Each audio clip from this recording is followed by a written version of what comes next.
Ayan na, ito na. Ito na naman sila. Basahin natin mga lods. Papayagan kayo mangisda kapalit nun sasakupin ng China ang buong Philippine Sea? OA. Buti na lang si PBBM nakaupo hindi nasakop ng China buong West Philippine Sea. Ha?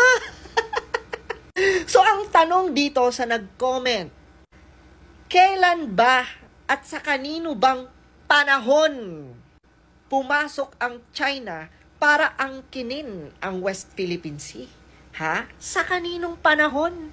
Basta sure ako, andyan na yung China sa West Philippine Sea. Pagpasok ni Tatay Digong, matagal nang andyan ang China. So ngayon, ano ang masasabi mo?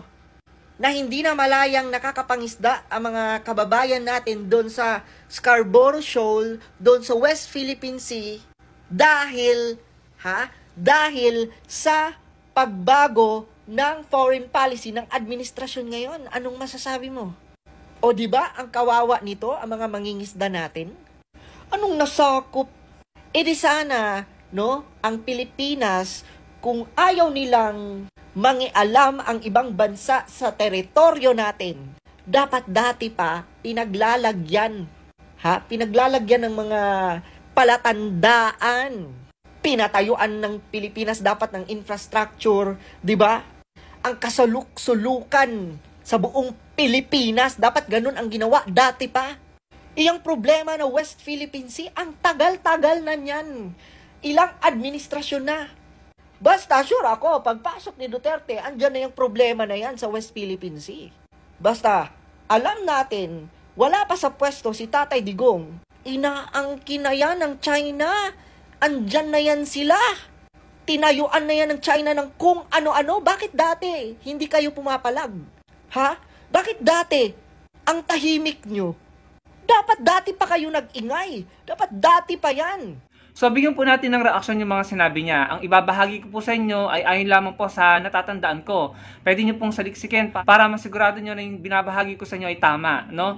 Ang naabutan ko po kasi pagdating dyan sa issue ng West Philippine Sea, noong time po ni PGMA, nagkaroon po ng joint exploration ang China at Pilipinas, no? Para sa mga resources dyan, langis, no?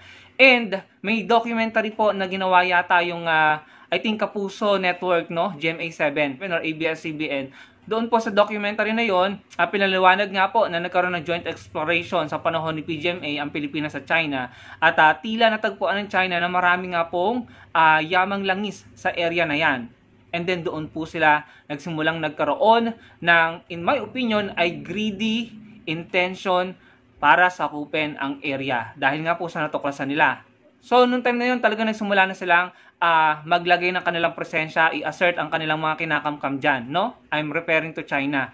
Although, nakaposisyon na po sila dyan, 1980s pa yata, if I'm not mistaken, or 1990s, no? Noong mga time na yon, ang tinayo pa lang nila ay mga fisherman shelter, if I'm not mistaken, lighthouse, no? Kasi parang itinalaga sila dyan ng UNESCO, pwede nyo i-double check, itinalaga sila dyan para sa kaligtasan po ng mga naglalayag po dyan. So, fast forward po, sa panahon po ni PGMA, nagkaroon po ng joint exploration ng China at ang Pilipinas. I think nagkaroon ng kung ano-anong deals noon, no? And then, nabunyag yung mga ZTE deals, no? Yung national broadband na I think yun ang naging reason kung bakit nakasuhan po si PGMA. Again, pwede nyo pong i-double check. Ang binabahagi ko po sa inyo ay yung aking pagkakaalala. Wala po kong intensyon na i-mislead kayo or lituhin kayo. Ito po yung pagkakaalala ko, no? So, natuklasan ng China noong time ni PGMA ang resource-rich na area ng West Philippine Sea. And then doon na sila nagsimulang magpakita ng pagiging agresibo at talagang gumagawa sila ng mga bagay-bagay para establish nila yung kanilang presensya sa West Philippine Sea, no?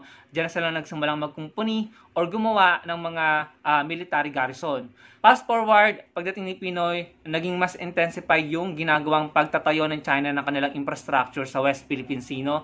Kaya naman si Pinoy kinukontra na niya ang China noon. Kaya po nagkaroon ng standoff sa Scarborough Shoal at kaya nagdemanda po ang Pilipinas laban sa China sa PCA, no? Sa UNCLOS. Noong mga panahon na yon, nanguhuli pa rin tayo ng mga illegal poachers na Vietnamese at saka Chinese, no? Noong time ni Pinoy yan. And then, fast forward time ni PRRD. Nanalo tayo sa Hague ruling, kaso binaliwala, no?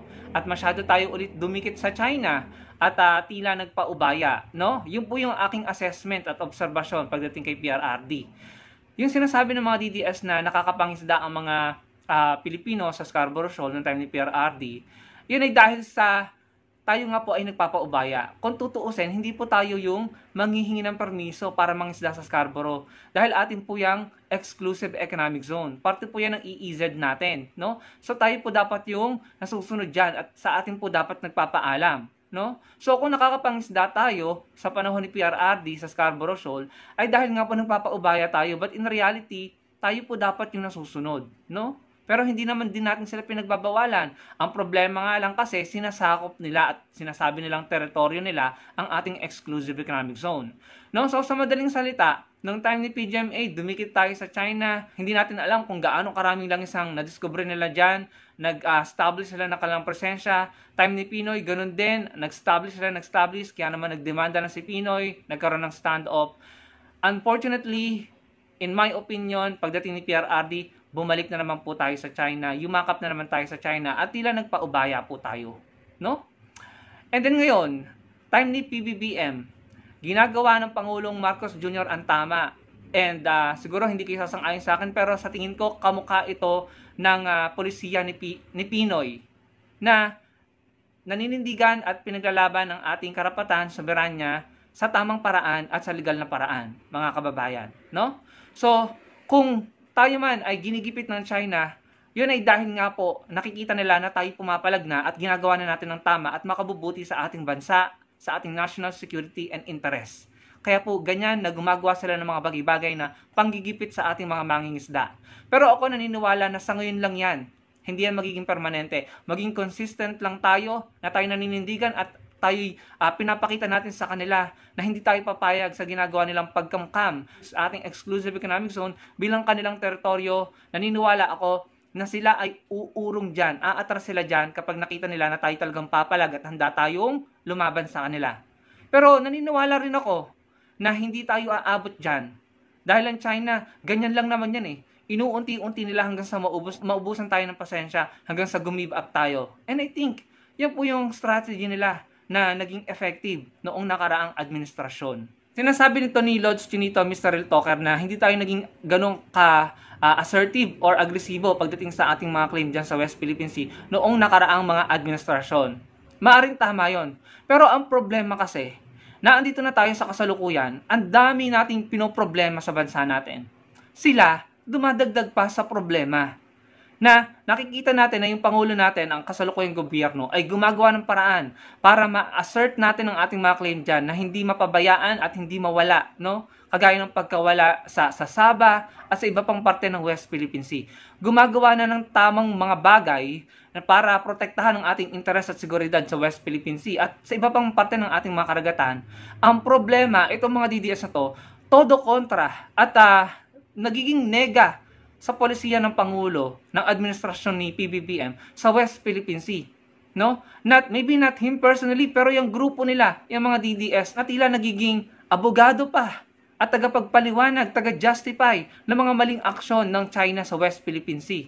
At kadalasan, maririnig mo pa sa kanilang mga forum, sa kanilang live, na sinisisi pa nila ang Pangulong Marcos Jr., ang mga Pilipino, ang mga mangingisda, pinagtatawanan pa nila sa mga bagay-bagay na ginagawa natin para ating i-assert ang ating claim sa West Philippine Sea. Sa mga bagay-bagay na ginagawa natin na pro-Philippines, pro-Filipino.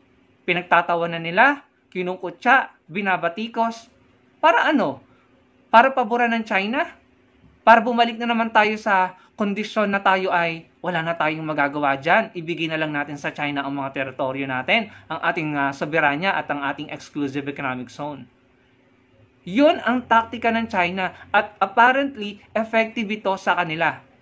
Kaya naman ako, natutuwa ako sa Pangulong Marcos Jr. kahit hindi ko siya binoto dahil nakikita ko sa kanya yung polisiya ni Pinoy, yung plataforma ni Atty. Leni Robredo.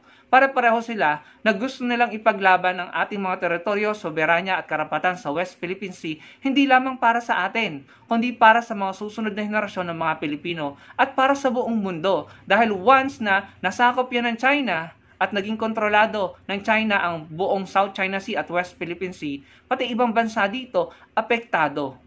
At I think, ang bansa natin, may responsibilidad tayo na mag-push back, no? Na labanan ang ginagawang illegal ng China sa West Philippine Sea. Kasama ang palad, meron po tayong mga kababayan na kinukontra po tayo sa ginagawa natin, sa ginagawa ng Pangulo, ng ating AFP, Coast Guard, ng ating gobyerno. Kinukontra po tayo at tila nagiging tagapagsalita at tagapagtanggol ng China. Yan po ang isa sa mga ginagawa ng China para po makamkam nila ang gusto nilang makamkam sa bansa natin. Mga kababayan, it's high time na tayo po'y magsama-sama. Hindi man tayo pare-pareho na sinuportahan noong eleksyon, pero pagdating sana sa ating teritoryo, lalo-lalo na sa West Philippine Sea, at lalo-lalo na sa kaligtasan at seguridad ng bansa natin, dapat po tayo magkakasama at magkakakampi. No? Pagdating sa Pilipinas, kahit tayo'y may hidwaan dito sa loob ng bansa natin, pero pagdating sa Pilipinas at ibang bansa na po ang kalaban natin, dapat po tayo nagkakaisa at nagsasama-sama. I-set aside natin yung pagkakaiba-iba natin o yung samaan natin ng loob. Dahil bansa na po natin, watawat na po natin ang nakataya dito. Sa ating karagatan at karapatan, dapat iisa lang pong stand natin at dapat po nagkakaisa tayo at sama-sama. Sa kasamaang palad, hindi po ganun ang realidad ng bansa natin. Dahil may mga grupo, may iilang tao na patuloy na talagang kumukontra sa gobyerno, sa polisiya ng gobyerno na pro-Pilipino para protektahan ang ating seguridad at kaligtasan at ang ating interes. At nagiging tagapagtanggol na nga po sila ng bansang kumakamkam ng ating karapatan at karagatan. Mga kababayan, again, palagi ko po sinasabi sa inyo, nasa kamay nyo po, no? Kung hahayaan niyong mamayagpag ang mga tagapagtanggol ng China sa 2025 election at sa 2028 election. Kawawa naman po ang bansa natin at kawawa po ang mga susunod na henerasyon ng mga Pilipino na hindi na nila maaabutan ng West Philippine Sea kapag po tayo nagpaubaya at pumalpak na naman po tayo sa pagluluklok ng ating mga susunod na pinuno. At sana sa mga kababayan nating DDS, sana sumama kayo sa amin, no? Sa pagtatanggol sa ating karapatan. Hindi naman laging gera ang solusyon dito. Pare-pareho nating ayaw ng gera. Pero hindi naman dahil sa takot tayo sa gera, ay magpapaubaya na tayo at halos ipamigay na lang natin ang ating karagatan. Mali po yun. Maraming paraan. At sa tingin ko, yung mga paraan na yon ang ginagamit ng kasalukuyang administrasyon para hindi mauwi sa bakbakan, but at the same time, mapanatili natin ang ating posisyon at ma-assert natin ang ating mga claim sa West Philippine Sea. Sana po'y sumama na kayo sa amin, mga kababayan namin DDS. Kahit dito man lang, sa issue ng West Philippine Sea, magsama-sama tayo at magkaisa tayo. Maraming salamat po mga kababayan sa panonood. Sana po kahit paano may takeaways kayo. At huwag niyo pong kalimutang i-like ang video natin at makapag-comment po sana kayo. At magkita-kita tayo sa susunod kong video. Salamat po.